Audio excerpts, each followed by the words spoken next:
아멘. 오늘 말씀은 집은 무엇으로 지어야 하는가라는 제목입니다. 근데 이제 제가 이 5페이지짜리 이렇게 설교 본문을 딱 가져왔는데 제가 이렇게 설교 본문에 기록하지 않은 내용이 하나 있어가지고 읽어드리겠습니다. 오늘 설교도 재밌게 부탁드려요. 김다엘이 제 설교문에다가 이렇게 써놨습니다. 오늘 설교도 재밌게 부탁드려요.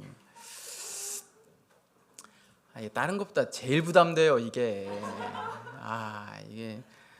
제 중고등부를 안 재워야 되는데 중고등부가 계속 자가지고. 자, 지난주 우리가 큐티했던 본문 고린도전서 7장은 전반적인 가정생활에 대한 이야기가 기록되어져 있습니다. 결혼에 대해서, 그죠? 그리고 결혼 생활에 대해서, 그리고 결혼 안에서 이제 남편과 아내가 맺어야 될 구체적인 어떤 관계들이 무엇인지, 또 이혼의 문제에 대해서도 실제적으로 7장 전체에서 사도 바울이 가정에 대한 이야기를 다루고 있습니다. 지난주에 우리가 생각해 봤던 것처럼 두 부류의 사람들이 바울에게 왔습니다. 고린도 교회에 왔어요. 첫 번째는 근로의 편에 의해서 궁금한 게 있었습니다. 거기에 대한 답을 1장부터 6장까지 얘기를 해줬고요. 그 다음에 스데바나라는 사람을 통해서 온 질문에 대한 이야기를 이제 7장부터 설명을 해놓고 있어요. 그래서 7장 1절을 한번 보면 너희가 쓴 문제에 대하여 말하면 이라고 이제 이야기를 하면서 거기에 대한 가정에 대한 이야기를 주고 있죠. 그 스데바냐가 질문을 던졌어요. 여러 가지 질문을 던졌죠. 근데 그 첫 번째 질문이 뭐예요? 가정 문제에 대한 질문이에요. 가정에 대해서 궁금한 게 많았어요. 사실 그만큼 가정은 중요하다는 겁니다. 오늘날도 가정 중요하고요. 그때도 바울이 살았을 때도 첫 번째 질문이 가정에 대한 질문을 할 정도로, 또 사도 바울이 만약에 스데바냐라는 사람이 첫 번째 질문이 가정이 아니었을 수도 있잖아요. 그죠? 근데도 답신에 고린도전서의 사도 바울은 첫 번째 답으로 가정에 대한 이야기를 하고 있다라는 겁니다. 그만큼 가정은 그때나 지금이나 우리 삶에서 너무나 중요하고 치열한 영적인 현장이라는 겁니다. 특별히 기독교에서 가정이라는 건 영적 의미가 굉장히 큽니다. 하나님이 이 땅에 직접 디자인하신 두 개의 기관이 있어요. 그 기관이 뭘까요? 첫 번째는 가정입니다. 첫 번째는 가정이에요. 두 번째는요, 교회예요. 이건 하나님이 직접 디자인하신 기관입니다.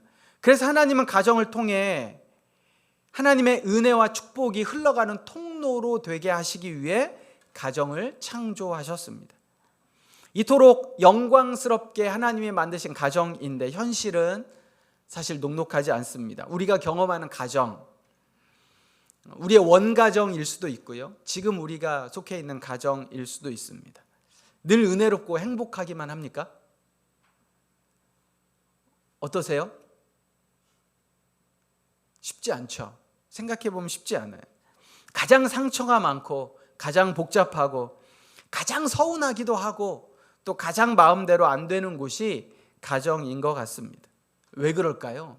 여러분, 한 사람 한 사람을 각각 다르게 창조하셨거든요. 하나님이 어느 누구도 똑같이 창조하지 않으셨어요. 그런데 그 한 사람이 또 한 사람을 만나 가정을 세워간다는 건 그만큼 쉽지 않고 복잡하고 모든 상황이 다 다릅니다. 개인에 대한 부르심과 은사도 다른데 가정마다 구성원들이 다 다르잖아요. 그런데 그 처한 형편과 상황이 다 다른데 그들이 또 하나라는 가정으로 묶였어요. 그러니 얼마나 복잡하고 얼마나 다르고 거기에 대한 처방들이 또 얼마나 다르겠어요. 각 가정마다. 아직 자녀를 다 키워보시지는 못하셨지만 주변의 경험을 하다 보면, 특별히 저희 가정을 보면 한 배에서 나왔는데 아이 셋이 다 달라요. 그죠? 각자 여러분들도 마찬가지일 겁니다. 성별적인 차이도 있지만 기질도 다르고 성품도 다르고 성향도 다 달라요. 똑같이 사랑을 준다고는 하는데 쉽지 않죠. 그만큼 아이들이 다르기 때문에 아이들을 양육하는 태도가 또 달라야 됩니다. 시연이를 대하는 태도, 가연이를 대하는 태도, 다혜를 대하는 태도가 사실 달라야 돼요. 쉽지 않죠. 쉽지 않아요. 부모로서 교육을 받고 아이를 키우는 것도 아니기에 키워가면서 배워가는 것 자체가 쉽지 않습니다. 그렇게 목회의 현장에서 사역적으로 가정을 세워가는 것, 이것도 여간 쉽지 않은 일입니다. 사실 저를 향한 분명한 부르심이기 때문에 제 안에 돌아보면 가정에 대한 목회의 부르심이 분명합니다. 그렇기 때문에 제가 이 일을 해 가지만 제 성향과 경험과 기질상으로 이거 쉽지 않은 것이 목회적인 부분 속에서 가정을 세워가는 겁니다. 가정사역을 하다 보면 또 가정을 돌보고 가정에 대한 마음을 쏟다 보면 얻는 것보다 사실 진이 빠지는 게 많은 게 현실입니다. 왜냐하면 사람이 쉽게 변하지 않아요. 또 가정은 변수가 너무 많습니다. 제가 돌봐야 될 게 너무 많아요. 복잡합니다. 또 개인적인 일이고 사적인 일이기 때문에 사실 어느 누구에게도 쉽게 이야기하지 못하는 부분들도 있죠. 그래서 숨은 눈물이 또 마음씀이 굉장히 많아야 하는 게 가정을 돌보는 목회입니다. 또 성경에 보면 그 대단한 믿음을 가진 사람들이 가정에서는 실패했던 모습을 성경에서 자주 봅니다. 특별히 믿음의 대를 이어가는 것, 이게 얼마나 어려운지 사무엘도 자녀 교육에 실패했습니다. 하나님의 마음에 합했다고 하는 다윗도 자신의 가정의 비극은 막지 못했습니다. 여러분, 이스라엘의 왕 중에 기도의 사람이 누군지 아십니까? 유다의 19명의 왕 중에 기도의 사람이다. 히스기야. 자기가 죽을 위기를 하나님 앞에 기도함으로 15년의 생명을 연장받은 그가 기도하며 하나님이 바로 응답해 주셨거든요. 그런데 아들 므낫세만큼은 그의 믿음을 물려주지 못한 것이 히스기야의 모습입니다. 여러분, 이 위대한 믿음의 영웅들도 실패했다면 이게 무엇을 뜻합니까? 나는, 내 가정은 내 힘으로, 내 노력으로, 내 지식으로, 내 경험으로 할 수 없다라는 겁니다. 그래서 가정은요, 철저하게 은혜의 영역이에요. 하나님의 은혜가 있어야 합니다. 하나님의 불쌍히 여기심이 있어야 되고 긍휼하심이 있어야만 가정을 세워갈 수 있다라는 겁니다. 하나님의 은혜가 덮여야만 살 수 있는 곳, 그렇게 우리 가정은 겸손히 무릎을 꿇어야 하고 날마다 주님 앞에 구하고 기도하며 나아가야 하는 것이 가정입니다.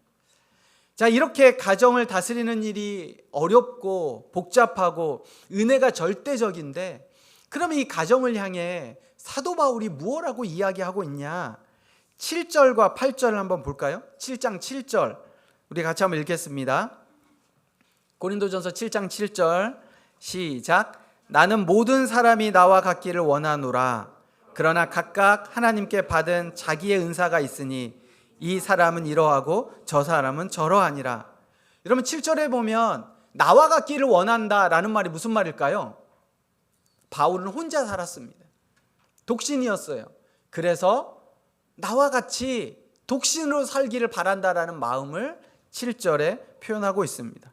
8절에도 보면 내가 결혼하지 아니한 자들과 과부들에게 이르노니 나와 같이 그냥 지내는 것이 좋으니라 라고 이야기합니다. 한마디로 말하면 나처럼 결혼하지 말고 독신으로 사는 것이 속 편하다라는 뉘앙스이기도 해요. 왜 사도가 이런 말을 했을까요? 이 구절이 사실은 이것만 딱 떼어보면 많은 논란을 가지기 쉽습니다. 오해를 낳기도 하죠. 그런데 당시에 사도 바울의 처해있던 상황을 보면요, 임박한 종말론을 사도 바울은 믿고 있었어요. 그러니까 사도 바울은 자기의 때에 주님이 다시 오실 것이라는 확신이 있었습니다. 그렇기 때문에 곧 주님이 오실 텐데 결혼해서 세상의 염려와 가정의 환난과 마음을 빼앗기기보다 오직 남은 평생의 삶을 주님의 일에 전념하기를 구하고 바라는 목자의 안타까운 마음으로 권면하고 있다라는 겁니다. 그래서 오늘날 이 말씀을 기계적으로 적용해서 결혼하지 않고 독신으로 사는 은사가 제일 좋다라고 이야기할 수 없습니다. 성경은 창세기부터 요한계시록까지 결혼을 지지합니다. 그리고 결혼을 축복합니다. 이게 하나님의 말씀이에요. 결국 바울이 말하고자 했던 핵심은 8절 이후로 계속 이어가 보면 결혼하느냐 하지 않느냐에 있지 않습니다. 바울은 결혼을 했든 결혼을 하지 않았든 어떤 형편에 있든 어떤 자매를 만나고 어떤 형제를 만났든 중요한 건 상황과 형편과 처지가 어떠하든 주님 의지하고 주님이 우리에게 주신 그 부르심을 붙잡고 살아가는 거다라는 거예요. 지금 결혼을 했느냐? 그러면 그 부르심 붙잡고 살아라. 아직 결혼을 하지 않았느냐? 그 부르심 붙잡고 살아가라. 지금 현재를 그렇게 살아가라 라고 말씀합니다. 또 12절에서 16절에 보면 배우자가 믿지 않은 사람일 수도 있잖아요. 그 상황 때문에 낙심하지 말고 서둘러 가정을 깨지 말라 이야기를 합니다. 혹시 나에게 부어주신 은혜를 통해 나를 통해서 믿지 않는 배우자가 구원받을지 어찌 알 수 있겠냐라고 소망의 말씀을 주시는 게 사도 바울입니다. 그러면서 바울이 오늘 우리가 읽었던 본문 17절에 이렇게 선포합니다. 17절 같이 한번 읽겠습니다. 시작. 오직 주께서 각 사람에게 나눠주신 대로 하나님이 각 사람을 부르신 그대로 행하라. 내가 모든 교회에게 이와 같이 명하노라. 아멘. 이게 두 가지가 나옵니다. 하나는 뭐예요? 주께서 각 사람에게 나눠주신 대로. 두 번째는 하나님의 각 사람을 부르신 그대로 행하라 라고 말씀하고 있습니다. 오늘 서두에 생각해 본 것처럼 우리의 원가족이 쉽지 않을 수 있어요. 아직 여러분들은 가정을 이제 막 또 기도하면서 세워갔기 때문에 특별히 이 가정에서 어려움은 없을 수 있지만 내 원가족을 생각해 보면 여러 가지 복잡하고 어려운 가정의 형편들이 다 있을 겁니다. 그리고 이제 막 세워가야 될 가정들이 또 있습니다. 이 두 가정 속에서 또 이 가정을 넘어 직장과 사회와 교회 그리고 우리의 인생의 수많은 복잡하고 다양함 속에 이 두 가지를 여러분 기억하셔야 됩니다. 첫 번째는 하나님이 나눠주신 대로, 두 번째는 하나님이 우리를 부르신 대로입니다. 생각해보면 우리 집은 왜 이런 고민이 있을 수 있죠. 우리 부모님은 왜, 내 배우자는 왜, 또 우리 자녀들은 왜 이렇게 우리가 원망하거나 낙심할 수 있습니다. 그런데 사도 바울은 낙심하지 말아라. 너에게 하나님이 나눠주신 대로, 네가 지금 부름받은 대로, 네가 지금 속해 있는 가정과 처해 있는 상황 안에서 살기를 바라시는 마음입니다. 때론 이럴 수 있죠. 믿지 않는 시댁, 믿지 않는 처가, 믿지 않는 부모님, 믿지 않는 자녀들. 그래서 여러분 가정이 우리가 살아가야 될 최고의 가장 가까운 선교지예요. 가장 가까이 있는 선교지입니다. 멀리 가실 필요 없어요. 여러 가지 이 상황들을 종합해서 보면 하나님이 그 선교지에 우리를 부르셨다라는 겁니다. 내 뜻대로 되지 않죠. 여러 상황의 자리로 여러분을 부르셨습니다. 그 자리가 바로 하나님이 여러분의 무릎을 꿇리시는, 기도의 제단을 쌓게 하시는 선교지입니다. 그래서 눈에 보이는 게 아니라 이 선교지를 대하는 우리의 태도가 어떻게 해야 되냐면 내가 눈에 보이는 게 아니라 생각을 바꾸는 거예요. 내가 보이는 대로 무언가 상황을 바꾸려고 하면 아무것도 안 됩니다. 중요한 건 내가 바뀌면 됩니다. 내가 바뀌지 않으면 아무것도 달라지지 않거든요. 근데 내가 바뀌면 특별히 내가 바뀌면 가정이 바뀌는 거예요. 가정이 천국이 되려면 내가 섬기면 됩니다. 그러니까 내가 바뀌면 돼요. 그러면 가정이 편해집니다. 아버지가 섬기면 다른 구성원들이 편합니다. 엄마가 섬기면요, 가정이 천국이 됩니다. 남편이 섬기면 아내가 행복해요. 아내가 섬기면 가정이 풍성해집니다. 그런데 어떨 때 섬길 수 있는지 아세요? 어떨 때 섬길 수 있을까요? 사랑하면 섬길 수 있습니다. 제가 해보니까 그래요. 사랑하면 품을 수 있어요. 그 품이 좀 작아서 그렇지, 내가 매번 그렇게 못 품어서 그렇지, 품으면, 사랑하면 품을 수 있다라는 거예요. 자, 그럼 어떻게 섬길 수 있고, 어떻게 사랑할 수 있고, 어떻게 품을 수 있는가? 우리가 앞에서 살펴본 고린도전서 3장에 보면 우리가 하나님의 바치고 하나님의 집이다라고 바울은 이야기를 합니다. 여러분, 집은 어디 위에서 세워져야 할까요? 집은 어디 위에서 세워져야 할까요?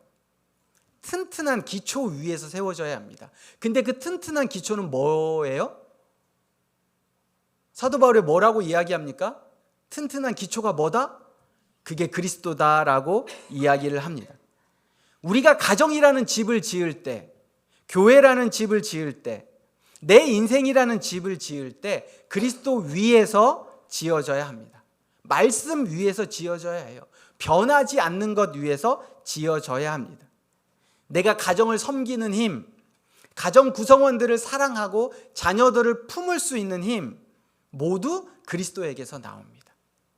그래서 그리스도가 가정의, 교회의, 인생의 기초일 때에만 내가 사랑할 수 있고, 내가 섬길 수 있고, 내가 품을 수 있다는 사실을 여러분 기억하셔야 돼요. 여러분, 왜 결혼하려고 하세요? 왜 결혼하려고 해요? 행복하려면 결혼하는 게 아닙니다. 결혼식이 얼마나 힘든지 경험하시죠? 결혼식 너무 힘들어요. 그런데 알고 보면 결혼은요, 더 힘듭니다. 결혼해서 사는 건 더 힘들어요. 임신하면요, 여러분, 임신하면 그렇게 힘듭니다. 잠도 잘 못 자요. 먹는 것도 잘 못 먹어요. 막달이 되면 이렇게도 못 누워 있고 저렇게도 못 누워 있어요. 그렇게 힘든데 왜 근데 이렇게 임신하면 축하한다고 그래요? 왜 그럽니까? 아이 낳으면요, 이제 어른들이 그렇잖아요. 뱃속에 있을 때가 편한 줄 알아. 뱃속에 있을 때가 편한 줄 아셔야 돼요. 얘가 나오면 그때부터 너무너무 힘듭니다.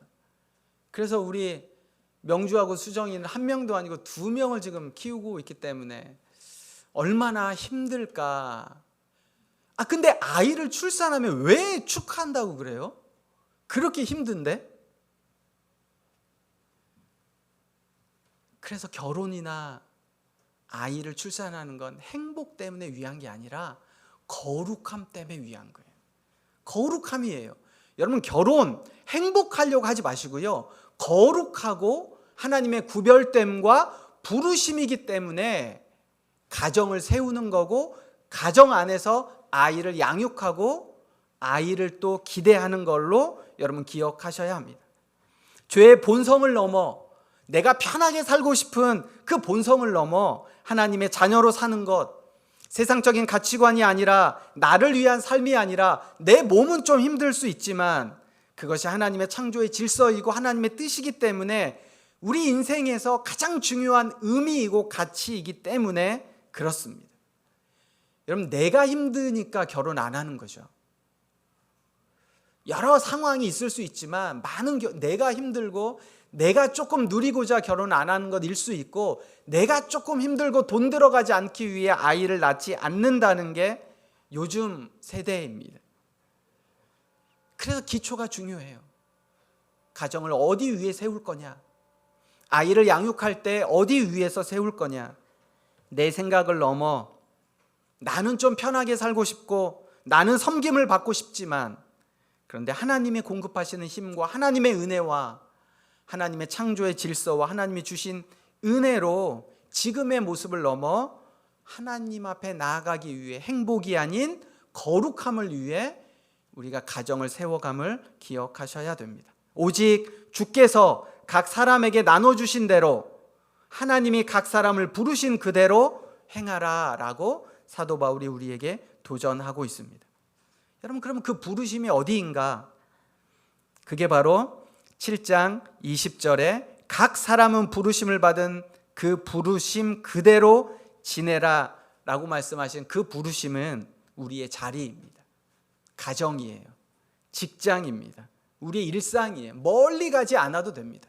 나에게 지금 속해 있는 곳, 가정이면 가정, 나에게 지금 속해 있는 곳, 직장이면 직장, 나에게 지금 주신 일터와 교회가 하나님이 우리를 부르신 곳이라 여러분 기억하셔야 합니다. 7장 19절에 보면 할례를 받는 것도 아무것도 아니요 할례를 받지 아니하는 것도 아무것도 아니로되 오직 하나님의 계명을 지킬 따름이니라 라고 말씀하고 있습니다. 내가 지금 싱글이든 결혼을 했든 배우자의 신앙이 어떠하든 우리의 시댁과 처가가 어떠하든 우리의 본가가 어떠하든 우리의 처한 환경 상황에서 도망하거나 원망하거나 불평하는 것이 아니라 그 안에서, 부르신 그 안에서 하나님의 계명을 지키며 살아가는 것이 우리를 향한 하나님의 뜻임을 믿습니다. 거룩은 특별한 수도원에 있는 게 아니에요. 멀리 있는 게 아닙니다. 우리의 일상, 나에게 가장 가까이 있는 곳에서 시작되어 간다라는 겁니다. 그 힘은 나에게서 나오지 않고 그 거룩을 향해 나아갈 수 있는 힘은 하나님이 공급해 주십니다. 기초가 되신 그리스도의 계명을 통해서 우리에게 말씀해 주십니다. 말씀을 마무리합니다. 여러분, 오늘 말씀의 7장 17절부터 24절까지 계속해서 반복되는 게 부르심이에요. 17절에 부르심, 여기에 동그라미를 쳐보세요. 18절에도 부르심이 2번 나옵니다. 20절에 부르심 2번 나오죠. 21절에도 부르심입니다. 22절에도 부르심 2번 나옵니다. 24절에도 부르심이 나옵니다. 하나님은 여러분을 부르셨습니다. 어디로 부르셨을까요? 멀리 아프리카로 선교지로 부르신 게 아닙니다. 여러분의 가장 가까이에 있는 가정, 내 안에 가장 가까이에 있는 가족, 옆사람, 그리고 지금 매주마다 우리가 열심히 수고하고 일하고 있는 직장, 일터, 그리고 매주마다 하나님이 이 공동체를 통해 하나님의 나라를 세워가실 교회입니다. 여러분, 하나님이 어떻게 집을 세워가시는지 아세요? 그리스도라는 기초 위에 세워가십니다. 그 기초 위에서 나에게 주신 상황, 그 상황, 내가 피하고 싶을 수도 있는, 내가 멀리하고 싶은, 왜 나에게 이런 어려움을 주셨을까라는 그 고달픈, 그래서 남들과 비교하기도 하고 실망하기도 하고 좌절하기도 하는 그 상황, 그런데 그 상황을 나에게 나눠주시고 또 그 상황으로 우리를 부르신 그 하나님의 소명이 어디에 있는지 기억하셔야 됩니다. 그러면 묵묵하게 오늘 한 장 한 장 집을 향한 벽돌을 쌓아 올리는 것이 하나님의 뜻이라는 겁니다. 가장 어리석은 것이 현실을 외면하는 거예요. 그래서 영어에 타조 효과라고 합니다. 타조가 위험을 느끼면 머리를 쳐박고 모래에다가 박는답니다. 여러분, 이렇게 한다고 불편한 현실이 사라질까요? 위험이 사라지지 않습니다. 바꿔야 할 건 상황이 아니에요. 환경이 아니에요. 바꿔야 하는 건 내 마음입니다. 내 자신이에요. 내가 바꾸지 않으면 아무것도 변하지 않지만 내가 생각을 바꾸면 모든 것이 다 변한다는 사실입니다. 한 주간 갑자기 하늘에서 떨어지는, 땅에서 솟아나는 무언가 큰 한 방을 기대하지 말고 하나하나 작은 것부터, 그리고 내 옆에 있는 사람부터, 가장 가까이에 있는 가족부터 어제보다 조금 더 섬기고, 조금 더 사랑하고, 조금 더 품고, 조금 더 이쁜 말 하고 칭찬하고 감사하며 먼저 그리스도의 기초 위에 하나님의 교회를, 하나님의 가정을, 벽돌을 하루에 하나씩이라도 쌓아 올릴 수 있는 한 주간이 되기를 주님의 이름으로 부탁드립니다. 함께 기도하겠습니다. 하나님의 부르심, 하나님이 나누어 주신 그 소명은 멀리에 있지 않고 가장 가까이에 있고, 그리고 지금 이 시간인데, 오늘 나에게 주어진 이 상황이, 오늘 우리 가정에 주어진 이 상황이, 오늘 우리 교회에 주어진 이 상황이 편하고 좋지는 않지만, 그럼에도 분명한 것 하나는 하나님의 부르심이고 소명인 줄 믿습니다. 하나님이 우리를 최선으로 인도하신다면 오늘을 그렇게 감사하며 살아갈 수 있도록 도와주옵소서.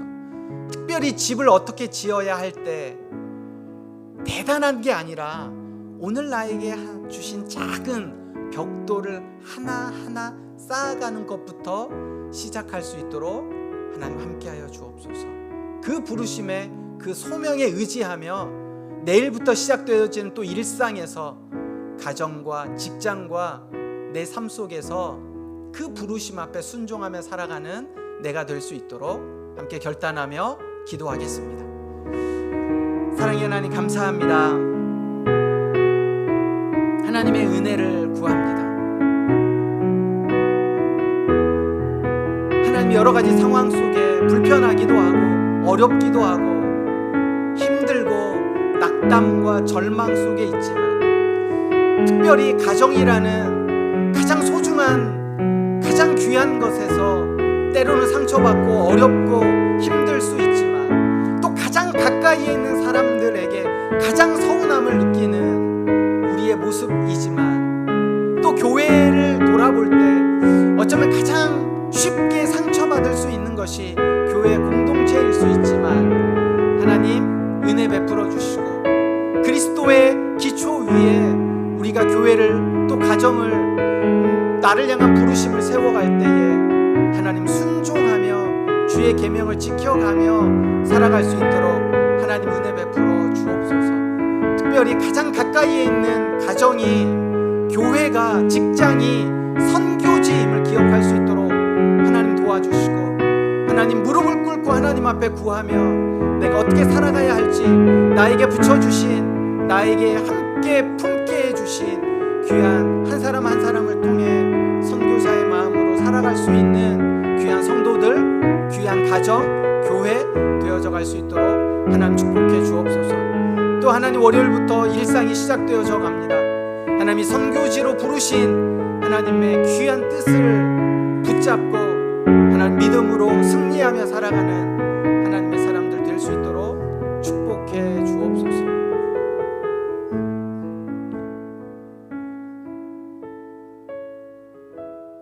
사랑의 하나님,